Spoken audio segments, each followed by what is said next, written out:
Today we have a game between Bobby Fischer and Hermann Pilnik, played in 1962 at the Mar del Plata International. And this game, Bobby Fischer's, illustrates three key strategies all chess players need to become stronger at chess, whether you're a beginner or you're a master. Let's jump right in. Welcome to Chess Dog. I'm John Montgomery. Bobby Fischer has the black pieces in this game. Hermann Pilnik has the white pieces, and he begins with e4.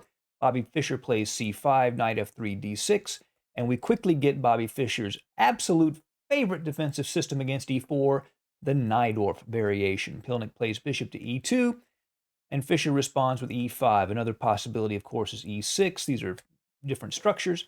The knight goes to b3. Sometimes today people will play the knight to f3. The problem was that at the time it was perceived it blocks the f-pawn, so it can't be very good, but people have found new ways to play it. But Hermann Pilnik played knight to b3. Bobby Fischer plays bishop to e7. Now, this is the first strategic principle. You'll notice that of the three minor pieces that are not developed at this point, there's only one where you absolutely know where it belongs.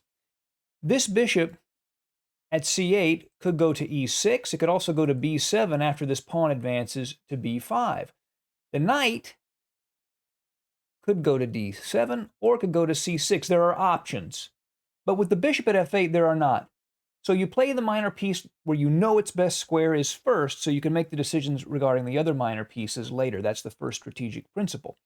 Castles, castles, bishop e3, bishop to e6. And in this structure, this is called the Boleslavsky structure, with this pawn at d6 and e5. The square d5 is where all the action is. Black wants to control that square so they can play the pawn at d6 to d5, liquidate in the center, I should say, and have a space. White wants to control that square, keep this pawn stuck on d6 and plant a piece on d5. So there's a big battle over that d5 square. f3, queen to c7, queen to e1. The queen can go to f2 to control the dark square diagonal in the b6 square. Knight goes to d7, rook to d1. If he were to play a lazy move, Hermann Pilnik, like say a4, then Fischer could immediately play d5, as we said he wants to do in this Boleslavsky structure. So rook to d1, b5, threatening to gain more space with b4 and hitting the knight on c3, knocking it away. And Pilnik plays rook to d2. And a defensive move like this always tells you that you're kind of in trouble. The fact that you're having to use that rook to defend the pawn at c2 already means that Fischer already has a nice position and the initiative.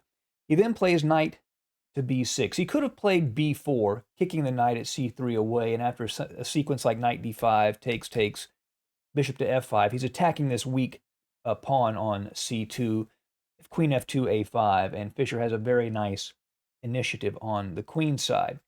But instead he plays knight to b6, and this is the second principle, and it's probably one you've heard before.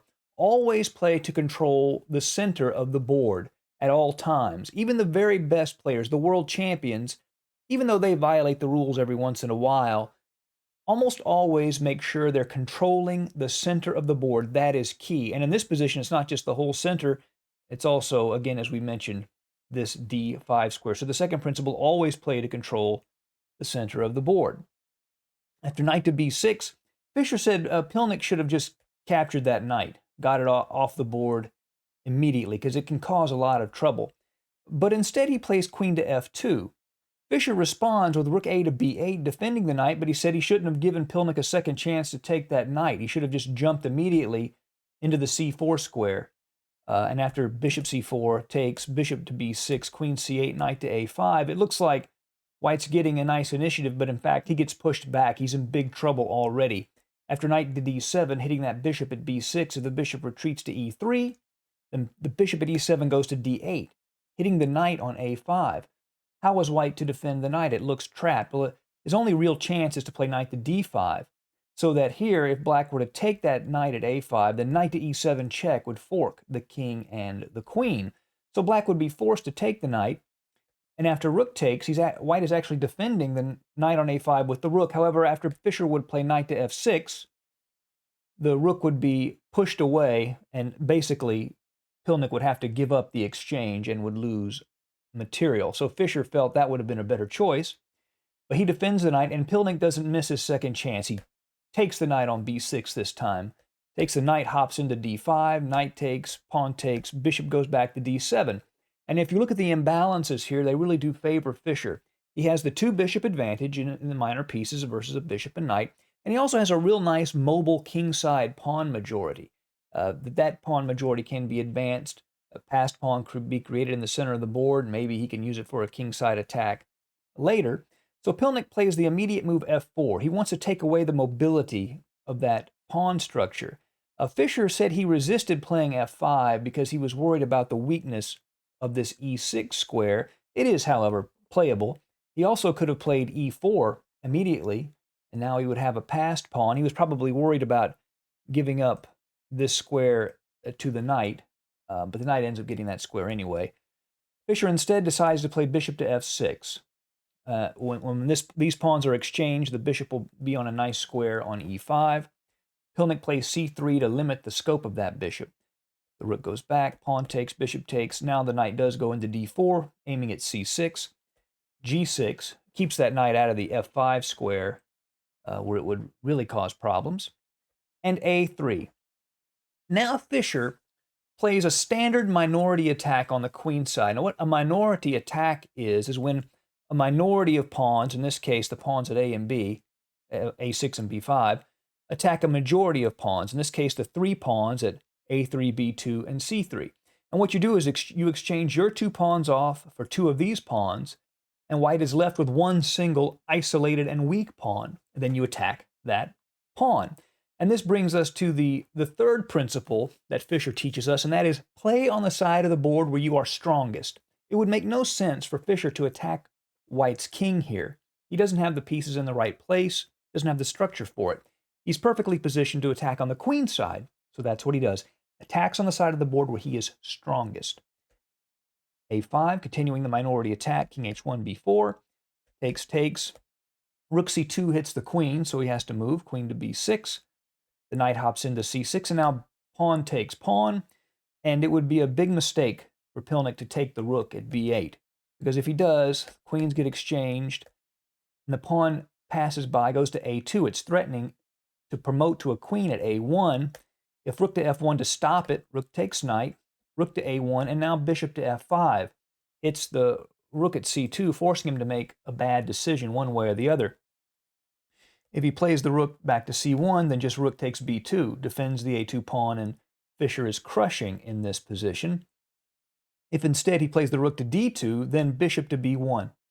And now the rook at a1 is a prisoner for the rest of the game. So there would have been no good choice. So he doesn't take the rook. Queen takes, rook takes, pawn takes a3. So Fischer's minority attack has yielded a pawn weakness at a3 that he can attack, but it isn't an a pawn, which means if it starts to advance up the board, it actually could become a strength. So Fischer has to keep that pawn from getting far advanced. He attacks it with rook to a8. Pilnik takes the bishop at e5. So Fischer loses the two bishop advantage, but in its place, he gets this really nice, healthy pawn structure. He's got one pawn island. Pilnik has three, the weakness at a3, the weakness at d5, and then these g and h pawns. So Fischer's pawn structure is much better now, including this passed pawn at e5. Rook to c3, rook to b2 hits the bishop. Rook to c7 counterattacks. Now the bishop goes to f5. And here Pilnik plays g4, hitting that bishop at f5. The bishop goes to e4 with check. And now he challenges the bishop with f3. Pilnik would love for Fischer to take that bishop and end up in a double rook endgame. Fischer would still be better, but Pilnik would have better chances in that situation. So Fischer does not do that. He plays the bishop to d3, gaining a tempo against the rook at f1 and clearing the way for the advance of his e-pawn towards the queening square.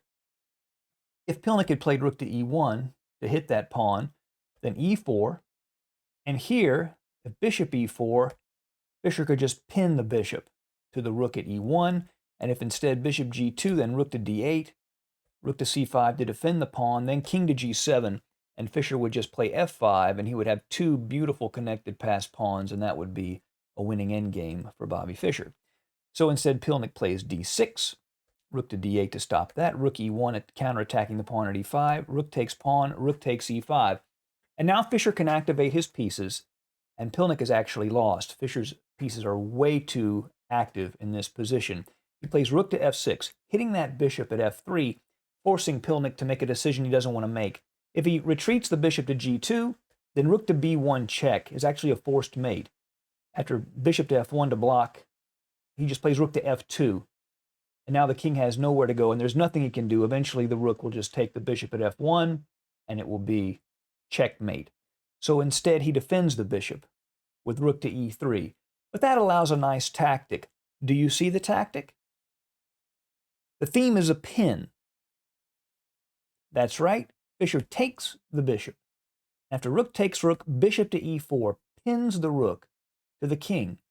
Pilnik takes the f7 pawn. It does defend the rook, but after rook to f2, now there's just too much pressure on that piece. He gives one check, and after king to g7, it's clear the king is just going to hide itself away at h6, and the rook will be lost, the endgame will be lost, and Pilnik resigned. So this is a wonderful game from Fischer and his favorite Najdorf defense, where he teaches us 3 very valuable strategies for becoming stronger players. I hope you've enjoyed this video. See you again soon at Chess Talk. Goodbye.